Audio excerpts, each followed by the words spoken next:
가족을 돕고 싶은 마음 참 따뜻하죠. 그런데 그 마음이 한 회사를 뿌리채 흔들어 버릴 수 있다면 어떨까요? 오늘은 많은 경영자분들이 한 번쯤은 고민해 봤을 바로 그 문제를 다뤄보려고 합니다. 실제 있었던 판례를 가지고 그 위험했던 이야기 속으로 한번 들어가 보겠습니다. 아니, 우리 가족끼리 좀 도와가면서 사업하는데 그게 뭐 그렇게 큰 문제라고? 아마 다들 이렇게 생각하실 거예요. 그쵸? 근데요, 바로 그 생각이 어떻게 거대한 법적 폭풍을 몰고 오는지 지금부터 그 과정을 생생하게 보여드리겠습니다. 자, 오늘 이야기의 무대는요, 아주 건실했던 중견기업, 바로 대박그룹입니다.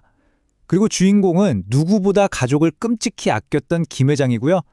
근데 참 아이러니하게도 모든 비극은 바로 이 남달랐던 가족 사랑에서 시작됩니다. 명절을 앞두고 임원회의가 열렸어요. 조카가 하는 와인 사업, 그리고 사돈댁 김치 공장이 좀 어렵다는 얘기를 들은 김 회장이 회의 중에 그냥 툭 하고 한마디 던진 거예요. 선물로 그거 쓰면 좋지 않겠어? 품질도 좋잖아. 겉보기엔 그냥 좋은 마음에서 나온 제안 같죠? 하지만 바로 이 말 한마디가 모든 사건의 시작점이었습니다. 결과요? 와, 이 슬라이드 한번 보세요. 진짜 놀랍습니다. 회장님 말이 떨어지자마자 계열사들이 정말 일사불란하게 움직였어요. 시중에서 3만 원이면 사는 와인을 10만 원에 사주고요. 평범한 김치를 무슨 명품 김치인 것처럼 비싼 값에 대량으로 사들인 겁니다. 이건 뭐 명백하게 회사 돈이 총수일가 주머니로 그냥 술술 들어간 거죠. 근데 김 회장의 가족사랑 여기서 멈추지 않습니다. 이번엔 아들이었죠.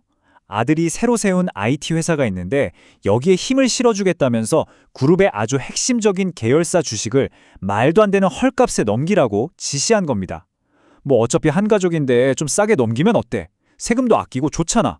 바로 이 생각이 두 번째 결정적인 실수였습니다. 자, 그럼 이 따뜻한 가족애가 어떻게 차가운 법의 심판대 위에 오르게 됐을까요? 그 과정을 한번 따라가 보죠. 김 회장이 전혀 예상하지 못했던 곳에서 법의 칼날이 날아들기 시작합니다. 아주 평화롭던 어느 날이었어요. 정말 갑자기 공정거래위원회랑 국세청 조사관들이 대박그룹 본사로 들이닥친 겁니다. 김 회장한테는 이게 그냥 가족을 돕는 일이었을지 몰라도 국가가 보기에는 명백한 법 위반이었던 거죠. 사적인 문제가 공적인 사건이 되는 순간이었습니다. 제일 먼저 칼을 빼든 건 공정거래위원회였습니다. 이들이 적용한 혐의는 바로 사익 편취. 말이 좀 어렵죠? 이게 뭐냐면요, 아주 간단해요. 회사 돈으로 총수 일가 개인 배만 불려줬다. 그래서 공정한 시장 경쟁을 망가뜨렸다. 바로 이겁니다. 아주 심각한 행위로 보는 거죠. 그리고 곧바로 국세청에 세금 폭탄이 터집니다. 아들 회사의 주식을 헐값에 넘긴 거 있잖아요. 거기에 부당행위 계산부인이라는 규정을 딱 적용한 거예요. 이것도 쉽게 말하면 가족끼리 짜고 이상한 거래로 세금 빼돌리려는 꼼수? 우린 절대 인정 못해! 라는 세법의 아주 강력한 방패 같은 겁니다. 그 결과는 정말 상상을 초월했습니다. 대박그룹에 부과된 과징금이랑 추징세금이 자그마치 수백억 원, 네, 수백억 원입니다. 그야말로 천문학적인 숫자였죠. 김 회장의 그 따뜻했던 마음이 결국엔 회사의 기둥뿌리를 흔드는 비수가 돼서 돌아온 겁니다. 김 회장은 당연히 억울하다면서 불복했죠. 그리고 아주 길고 긴 법정 싸움이 시작됩니다. 과연 법원은 누구의 손을 들어줬을까요? 자, 지금부터 김 회장의 주장과 그에 대한 법원의 아주 냉철한 판결을 하나씩 짚어보겠습니다. 김 회장의 첫 번째 주장은 이거였어요. 아니, 내가 뭐 결제 서류에 직접 도장 찍었냐고. 와인이랑 김치 사라고 명시적으로 지시한 적 없으니까 난 책임 없다. 이렇게 발뺌을 하려고 한 거죠. 하지만 법원의 판단은 완전히 달랐습니다. 여기서 정말 중요한 법리가 등장하는데요. 바로 묵시적 승인이라는 개념입니다. 대법원이 이렇게 말해요.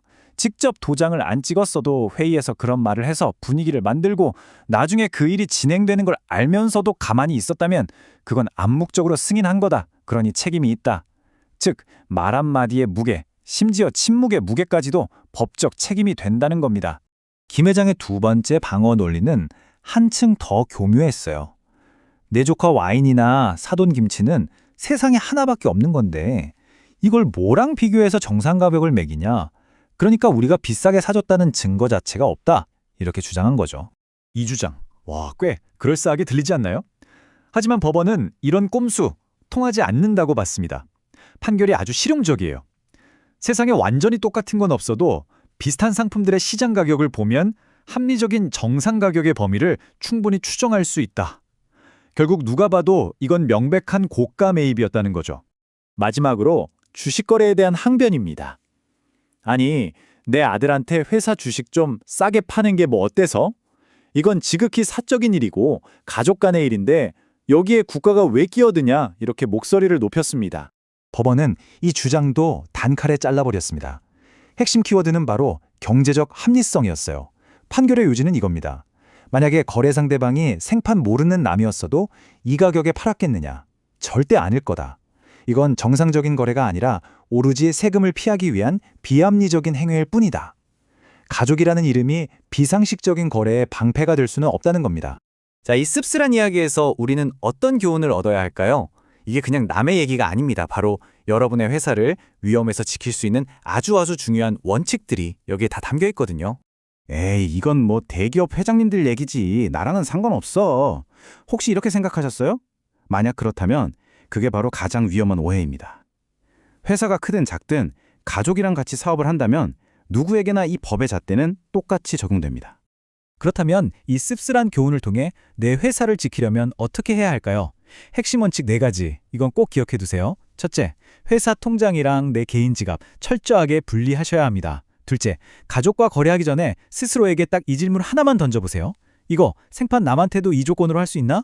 셋째, 난 몰랐다는 핑계, 법정에서는 절대 안 통합니다. 침묵도 동의가 될 수 있다는 사실 잊지 마세요. 그리고 마지막 넷째, 조금 귀찮더라도 모든 거래에는 객관적인 증거, 즉 서류를 반드시 남겨야 합니다. 결국 이 모든 법적 다툼은요, 아주 근본적인 질문 하나로 돌아옵니다. 여러분에게 회사는 과연 무엇입니까?